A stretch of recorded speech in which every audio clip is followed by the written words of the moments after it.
وإذا كنت فيهم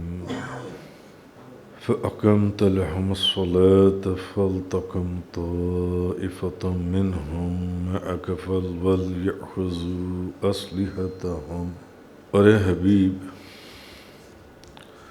جب آپ ان میں موجود ہوں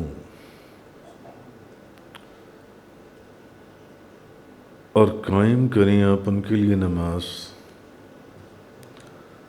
تو چاہیے کہ کھڑا ہو ایک گروہ ان سے آپ کے ساتھ، اور اس حالت میں بھی وہ اپنے ہتھیار پکڑ کر رکھیں۔ وَإِذَا سَجَدُوا فَلْيَكُونُوا مِنْ وَرَائِكُمْ، بس جب سجدہ کر چکیں تو وہ ہو جائیں تمہارے پیچھے۔ وَلْتَأْتِ طَائِفَةٌ أُخْرَىٰ، اور آ جائے دوسرا گروہ۔ لَمْ يُصَلُّوا فَلْيُصَلُّوا مَعَكَ وَلْيَأْخُذُوا حِذْرَهُمْ وَأَسْلِحَتَهُمْ، تو جب وہ سجدہ کر چکیں تو وہ تمہارے پیچھے ہو جائیں، اب دوسرا گروہ آ جائے تو تمہارے پیچھے اور آ جائیں دوسرا گروہ جس نے ابھی نماز نہیں پڑھی، اب وہ نماز پڑھیں آپ کے ساتھ، اور وہ بھی اپنے بچاؤ کے لیے جو ضروری سامان یا ہتھیار ہیں وہ اپنے ساتھ رکھیں۔ وَدَّ الَّذِينَ كَفَرُوا لَوْ تَغْفُلُونَ عَنْ أَسْلِحَتِكُمْ وَأَمْتِعَتِكُمْ فَيَمِيلُونَ عَلَيْكُمْ مَيْلَةً وَاحِدَةً، کافر جو ہیں وہ تمنا کرتے ہیں کہ اگر تم غافل ہو جاؤ اپنے اسلحے سے اور اپنے ساز و سامان سے تو وہ ٹوٹ پڑیں تم پر اور اکٹھے حملہ کر دیں۔ وَلَا جُنَاحَ عَلَيْكُمْ إِنْ كَانَ بِكُمْ أَذًى مِّن مَّطَرٍ أَوْ كُنتُم مَّرْضَىٰ أَن تَضَعُوا أَسْلِحَتَكُمْ، اور نہیں کوئی حرج تم پر اگر ہو تمہیں تکلیف بارش کی وجہ سے یا ہو تم بیمار، تو اتار دو اپنے ہتھیار۔ وَخُذُوا حِذْرَكُمْ إِنَّ اللَّهَ أَعَدَّ لِلْكَافِرِينَ عَذَابًا مُّهِينًا، مگر پھر بھی دشمن کی جو نقل و حرکت ہے اس سے ہوشیار رہو، بے شک اللہ نے تیار رکھا ہے کافروں کے لیے رسوا کر دینے والا عذاب۔ کافروں کے لیے اللہ نے رسوا کرنے والا عذاب رکھا ہوا ہے۔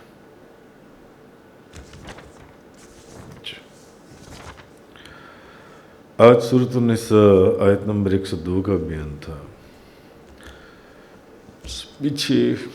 پچھلی آیات کے اندر کل نماز خوف کا ذکر شروع ہوا تھا،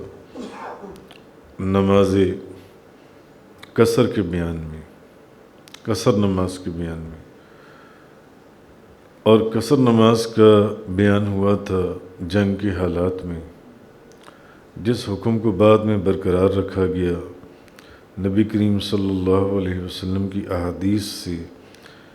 پھر یہ بات ثابت ہوئی کہ یہ قصر نماز جنسی ہے، یہ صرف اس سفر میں نہیں جو حالت جنگ میں تھی، بلکہ آپ کے بعد بھی جو دوسرے سفر بھی تھے، جو بھی سفر ہوگا 92 کلومیٹر کا یا 57 مائلز کا، اس میں قصر نماز پڑھیں گے۔ اور اس میں ایک بحث ہوئی تھی کہ وہ نماز جنگ کی حالت کی کنڈیشن میں اس کی اجازت دی گئی تھی، مگر وہ بعد میں بھی اس کو برقرار رکھا گیا۔ تو اب نماز خوف کا جو مختصر طریقہ ہے جو اس آیہ کریمہ کے اندر جس کا ذکر کیا گیا، وہ یہ ہے کہ جنگ کی حالت کے اندر جب دونوں فوجیں جون سی ہیں، دشمنوں کی بھی اور مسلمانوں کی بھی آمنے سامنے کھڑی ہوں، تو پھر اس نماز کا جو آسان طریقہ، مختصر طریقہ ہے وہ یہ ہے کہ پہلی جماعت امام کے ساتھ ایک رکعت پوری کر کے دشمن کے مقابل جائے، یعنی 2 گروپس ہو جائیں جون سی، تو پہلی جو جماعت ہے وہ امام کے ساتھ ایک رکعت پوری، کیونکہ قصر کے اندر آپ کتنی رکعتیں پڑھیں گے؟ 2 پڑھیں گے نا، تو پھر وہ پوری کر کے دشمن کے مقابلے میں چلی جائے۔ اور دوسری جماعت جو وہ لوگ جب ایک رکعت ادا کر رہے تھے تو وہ اتنی دیر دشمن کے سامنے ہی کھڑی رہے۔ کیوں ایسا کیوں کیا گیا؟ اس لیے کہ اگر سارے لوگ ہی نماز پڑھنا شروع کر دیں گے تو اللہ پاک نے کیا فرمایا کہ وہ تو چاہتے ہیں کہ 1 منٹ کے لیے بھی تمہاری توجہ دوسری طرف ہو تو وہ سارے مل کر پیچھے سے حملہ کر دیں، اس لیے آدھی فوج کو ادھر کھڑا کر دیں اور آدھی فوج کو اپنے پیچھے 1 رکعت نماز پڑھائیں، اور جب وہ ایک رکعت نماز پڑھ لے تو وہ ویسے ہی وہاں چلی جائے جہاں وہ فوج کھڑی ہے، پھر وہ فوج آ کر وہ مسلمان آ کر وہ دوسری رکعت جون سی ہے امام کے ساتھ دوسری رکعت پڑھیں۔ اچھا، اب امام سلام پھیرے گا، اور جب امام سلام پھیر دے گا تو اب پہلی جماعت آ کر دوسری رکعت بغیر قرات کے پڑھے گی اور سلام پھیر دے گی، کیونکہ وہ ایک رکعت تو پڑھ کے گئے تھے پہلی جون سا، تو دوسری رکعت وہ آ کر پڑھ لیں گے، اور اب وہ دشمن کے مقابلے میں چلے جائیں گے، اور پھر جو دوسری جماعت ہے وہ ان کی جگہ کے اوپر آ کر جو بعد میں گئے تھے وہ اپنی وہ جو ایک رکعت رہ گئی تھی اس کو پورا کر کر سلام پھیر دیں گے۔ تو حضرت ابن مسعود رضی اللہ تعالی عنہ سے یہ روایت ہے کہ نبی کریم صلی اللہ علیہ وسلم کا اس طرح نماز خوف جون سے اس کو ادا فرمانا جون سے، تو حضور نبی کریم صلی اللہ علیہ وسلم کے بعد صحابہ کرام بھی نماز خوف پڑھتے رہے،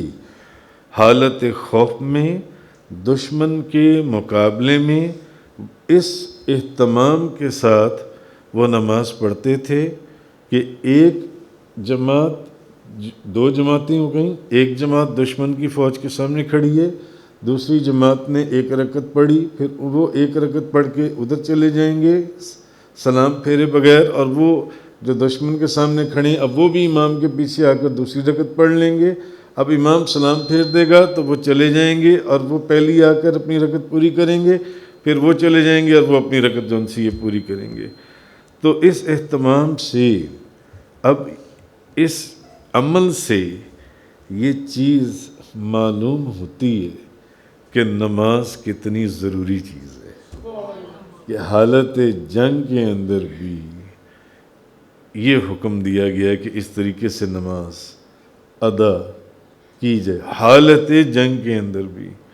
مگر آج لوگ نماز کی طرف توجہ نہیں کرتے، حالانکہ حدیث مبارک کے اندر ہے کہ جو بندہ جان بوجھ کر نماز چھوڑے اس کا نام جہنم کے دروازے پر لکھ دیا جاتا ہے۔ تو خیر،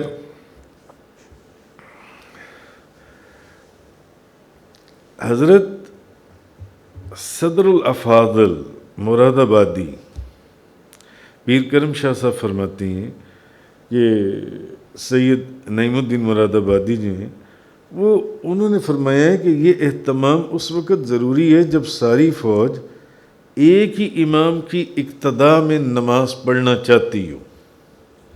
یہ حکم اس وقت تک ہے جب ساری فوج جون سی ہے وہ کہے کہ نہیں ہم نے ایک ہی امام کے پیچھے نماز پڑھنی ہے، جیسے کہ نبی کریم صلی اللہ علیہ وسلم کا دور مبارک تھا، تو ظاہر ہے سب چاہیں گے کہ ہم نبی کریم صلی اللہ علیہ وسلم کے پیچھے ہی نماز پڑھیں، اور اگر ایسا نہ ہو اور لوگ الگ الگ اماموں کے پیچھے نماز ادا کرنے پر کوئی کسی کو اعتراض نہ ہو تو پھر ایک جماعت اپنے امام کے پیچھے پوری نماز ادا کرے گی اور دوسری جماعت دشمن کے مقابلے میں کھڑی رہے گی، اور جب پہلی جماعت فارغ ہو کر اپنے مورچے سنبھال لے گی تو پھر دوسری جماعت آ کر اپنے امام کی اقتداء میں نماز پڑھ لے گی جون سی ہے، مگر یہ اس صورت میں کہ جب کوئی ایسا اعتراض نہ ہو کہ ایک ہی امام کے پیچھے نماز پڑھنی ہے۔ لیکن نبی کریم صلی اللہ علیہ وسلم کے پیچھے تو سب کی خواہش تھی کہ حضور کے پیچھے نماز ادا ہو، تو پھر اس صورت میں ایسے ہوگا، ادروائز جہاں ایسی صورت نہ ہو تو وہاں اپنے اپنے امام کے ساتھ ایک آدھی فوج وہاں کھڑی رہے اور ایک لوگ پڑھ لیں نماز پوری کسی امام کی اقتداء میں، اور وہ پھر وہاں چلے جائیں تو پھر دوسری فوج آ جائے اور وہ جون سی ہے اپنا پڑھ لیں. تو اور دوسرا یہ حکم اس وقت کا ہے کہ جب صفیں تو آراستہ ہوں مگر ابھی لڑائی شروع نہ ہوئی ہو. یہ حکم اس وقت تک ہے کہ صفیں بن چکی ہوں مگر ابھی لڑائی، ابھی جنگ شروع، ابھی صفیں بنی ہوئی ہیں، آمنے سامنے کھڑے ہوئی ہیں. یہ حکم اس وقت تک کا ہے. تو اگر جنگ شروع ہو گئی ہے اور گھمسان کی جنگ ہو رہی ہے اور ایک دوسرے کے اوپر تیر گولیاں یا ایسی چیزیں برس رہی ہیں تو اس وقت جماعت کا پھر اہتمام ضروری نہیں ہے. پھر کوئی جیسے بھی اس حالت میں بھی حکم یہی ہے کہ جیسے بھی نماز پڑھ سکو اشاروں سے پڑھ لو، جلدی سے نماز جنسی اشاروں میں ہی پڑھ لو. اور آخری حکم پھر یہ ہے کہ اگر اتنی بھی فرصت نہ ہو تو پھر بے شک اس وقت نماز کو ملتوی کر دو اور جب فراغت ہو تو ادا کر لو. جیسے غزوہ خندق والے دن نبی کریم صلی اللہ علیہ وسلم نے 4 نمازیں بعد میں ادا فرمائیں جنگ خندق کے اندر جان سے. آگے فرمایا فَإِذَا قَضَيْتُمُ الصَّلَاةَ، جب تم ادا کر چکو نماز، جب تم نماز پڑھ لو، فَاذْكُرُوا اللَّهَ قِيَامًا وَقُعُودًا وَعَلَىٰ جُنُوبِكُمْ، تو ذکر کرو اللہ کا اگر کھڑے ہوئے ہو تو کھڑے ہونے کی حالت میں، اگر بیٹھے ہوئے ہو تو بیٹھے ہوئے اس حالت میں، اور اگر لیٹے ہوئے ہو تو اب لیٹے ہوئے اس لیٹے ہوئی حالت کے اندر اللہ کا ذکر کرو. فَإِذَا قَضَيْتُمُ الصَّلَاةَ فَاذْكُرُوا اللَّهَ قِيَامًا وَقُعُودًا وَعَلَىٰ جُنُوبِكُمْ، جب تم ادا کر چکو نماز تو ذکر کرو اللہ کا کھڑے ہوئے، بیٹھے ہوئے، لیٹے ہوئے. فَإِذَا اطْمَأْنَنْتُمْ فَأَقِيمُوا الصَّلَاةَ، پھر جب مطمئن ہو جاؤ دشمن کی طرف سے تو اب ادا کرو نماز حسب دستور. ان الصلاۃ کانت علی المؤمنین کتابا موقوتا، بے شک نماز مسلمانوں پر فرض کی گئی ہے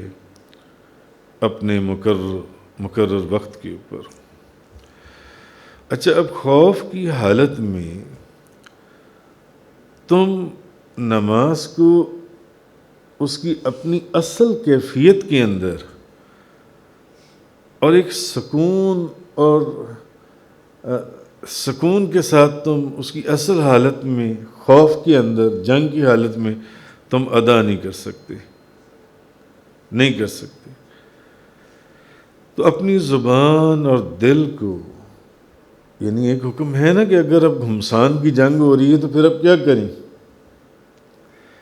تو اس حالت میں بھی پھر تم جس حالت میں بھی ہو اپنے دل کو اللہ کے ذکر میں مصروف رکھو. اپنے دل کو اللہ کے ذکر میں مصروف رکھو تاکہ اللہ کی جو یاد ہے اس سے غفلت نہ ہونے پائے. اور جنگ کی حالت میں بھی کثرت سے اللہ کا ذکر کرتے رہو. اور قرآن کریم کی بے شمار مختلف جگہوں پر آیات کے اندر آیا ہے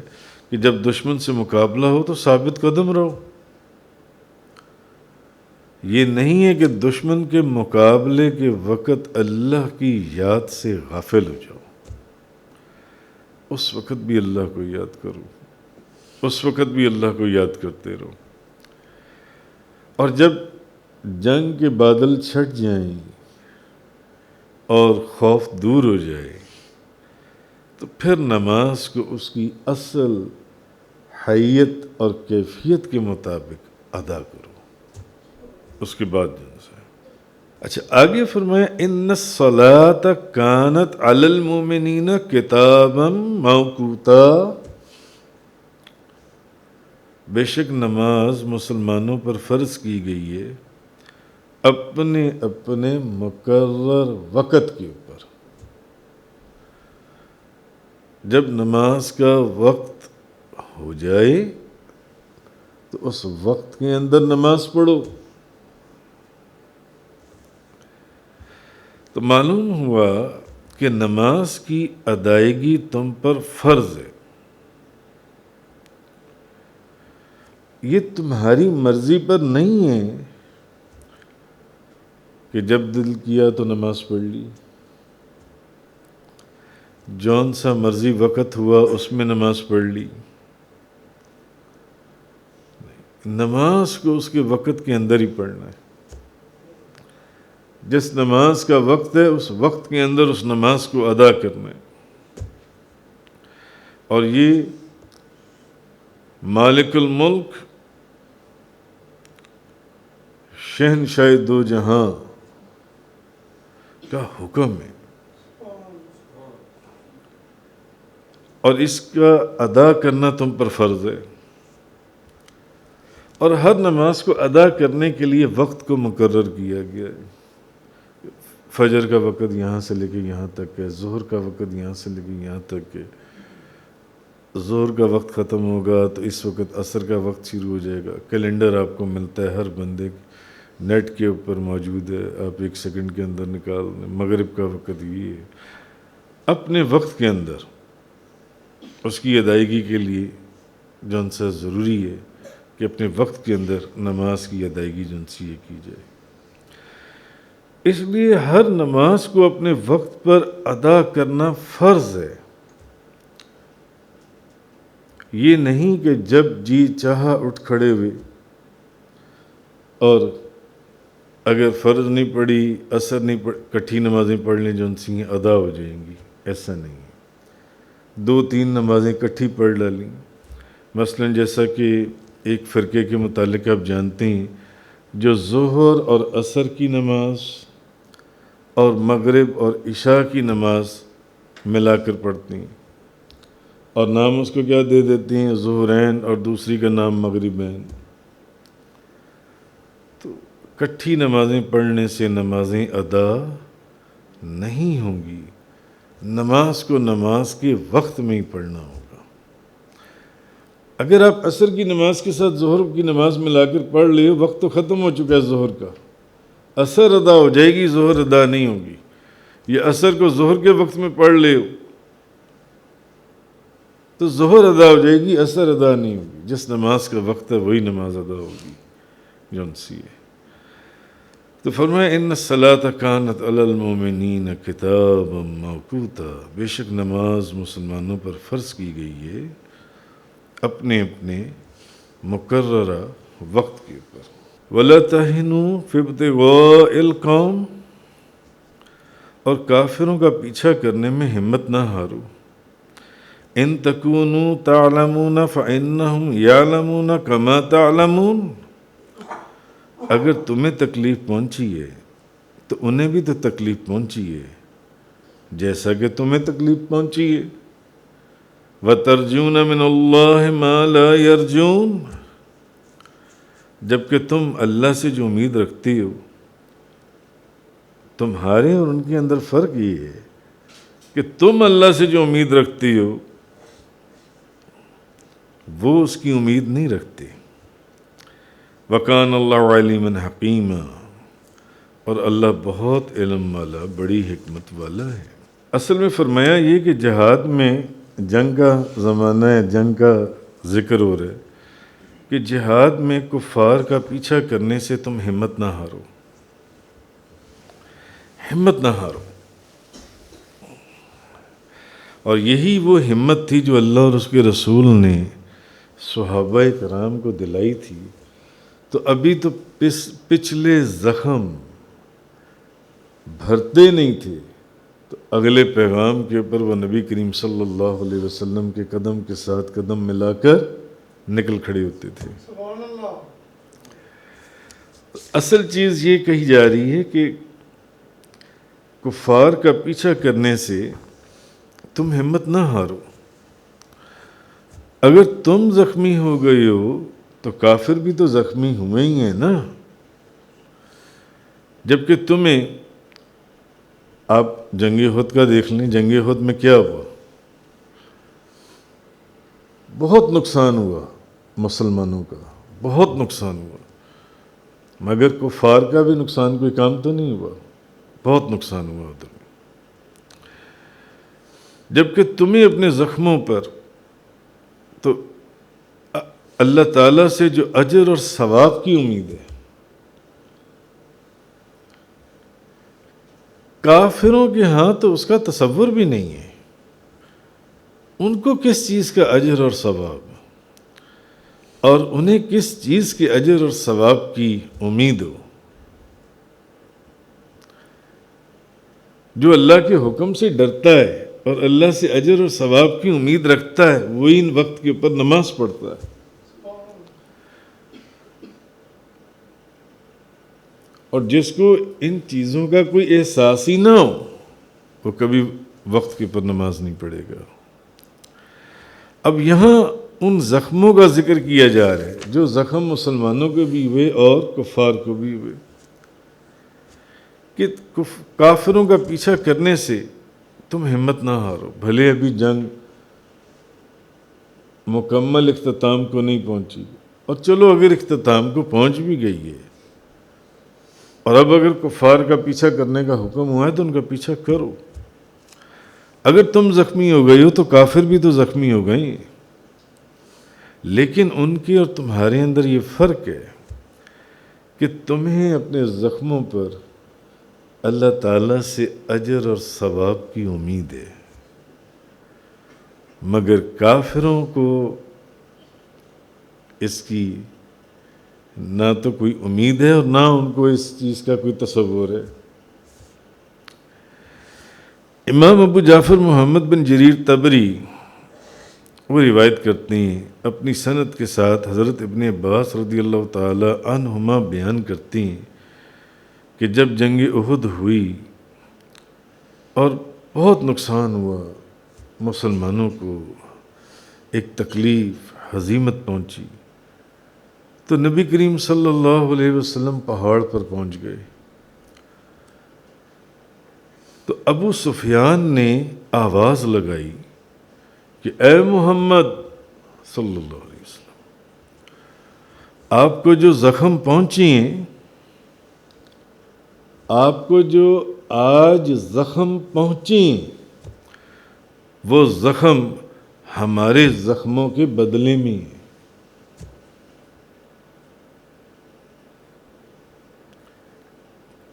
اس نے ایک ٹونٹ کیا، تکلیف دی، اس نے کہا جو آپ کو زخم پہنچی ہیں، اونچی آواز سے اس نے بولا، اور سب سن رہے تھے وہاں پر، کافروں کی فوج بھی، مسلمانوں کے لوگ بھی، سب سن رہے تھے۔ اس نے کہا کہ آپ کو جو زخم پہنچی ہیں وہ ہمارے زخموں کے بدلے میں ہیں، اور جنگ کنویں کا جو ڈول ہوتا ہے، جو کنویں کے اندر ڈول لٹکایا جاتا ہے، اس کی طرح ہے، ایک دن ہمارا ہوتا ہے اور ایک دن تمہارا ہوتا ہے۔ اس نے نبی کریم صلی اللہ علیہ وسلم کو یہ بات فرمائی، اور وہ اونچا اونچا چیخ رہا تھا، تو نبی پاک صلی اللہ علیہ وسلم نے فرمایا اس کو جواب دو۔ تو صحابہ کرام نے کہا کہ ہم اور تم برابر نہیں ہیں، تم تو یہ کہہ رہی ہو نا کہ آپ کو جو زخم پہنچی ہیں وہ جو ان سے زخم ہے وہ ہمارے زخموں کے بدلے میں ہیں۔ تو نبی پاک صلی اللہ علیہ وسلم کے حکم کے اوپر حضور نے اشارہ فرمایا کہ اس کو جواب دو۔ تو صحابہ کرام نے کہا ہم اور تم برابر نہیں ہیں، تم زخموں کے بدلے میں زخم، تم برابری کا بات کر رہے ہو، ہم برابر نہیں ہیں، ایسے برابر نہیں ہیں کہ ہمارے مقتول جو ان سے ہیں وہ جنت میں ہیں اور تمہارے مقتول دوزخ میں ہیں، تمہارے مقتول دوزخ میں ہیں، ہم اور تم برابر نہیں ہیں۔ ابو سفیان نے پھر آواز لگائی ہمارا اوضاع ہے اور تمہارا اوضاع نہیں ہے۔ بہت نبی کریم صلی اللہ علیہ وسلم نے فرمایا اس کو جواب دو، اونچی آواز سے اس کو آواز آگے سے اس کو جواب دو، اس کو کہو تم اوضاع کو رو رہے ہو، اللہ ہمارا مولا ہے، تمہارا کوئی مولا نہیں ہے۔ اس نے پھر آگے سے آواز لگائی، اس نے کہا حبل بلند ہو۔ رسول کریم صلی اللہ علیہ وسلم نے فرمایا اللہ اعلیٰ ہے، اب حضور بولے اور اجل ہے۔ ابو سفیان نے کہا، آگے سے پھر اس نے جواب دیا، اس نے کہا ہماری اور تمہاری ملاقات بدر صغرا میں ہوگی، اور مسلمانوں کو اتنی سخت زخمی ہونے کے باوجود نیند آ گئی، نیند طاری کر دی، تو اس وقت یہ آیت جو سی یہ نازل ہوئی۔ اور اس کا تفصیل سے ذکر پہلے سورہ آل عمران کی ایک آیت میں بھی گزر چکا ہے، جب جنگ احد کا ذکر ہو رہا تھا کہ وہاں کیوں اور کیسے وہ نیند آئی اور اس کی کیا شان نزول تھا۔ تو اصل چیز جو اللہ تبارک و تعالیٰ نے اس کے اندر فرمائی، وَلَا تَحِنُوا فِي ابْتِغَاءِ الْقَوْمِ، کافروں کا پیچھا کرنے میں ہمت نہ ہارو، ان تکونوا تعلمون فإنهم يعلمون كما تعلمون، اگر تمہیں تکلیف پہنچی ہے تو ان کو بھی تکلیف پہنچی ہے جیسے کہ تمہیں تکلیف ہو رہی ہے یا پہنچی ہوئی ہے۔ وَتَرْجُونَ مِنَ اللَّهِ مَا لَا يَرْجُونَ، جبکہ تم اللہ سے جو امید رکھتے ہو اس کی وہ امید نہیں رکھتے۔ وَكَانَ اللَّهُ عَلِيمًا حَكِيمًا، صدق اللہ تعالی وبلغ رسول اللہ صلی اللہ علیہ وسلم۔ تفسیر قرآن کا یہ لیکچر انگلش میں سننے کے لیے براہ کرم ڈسکرپشن میں موجود لنک پر کلک کریں۔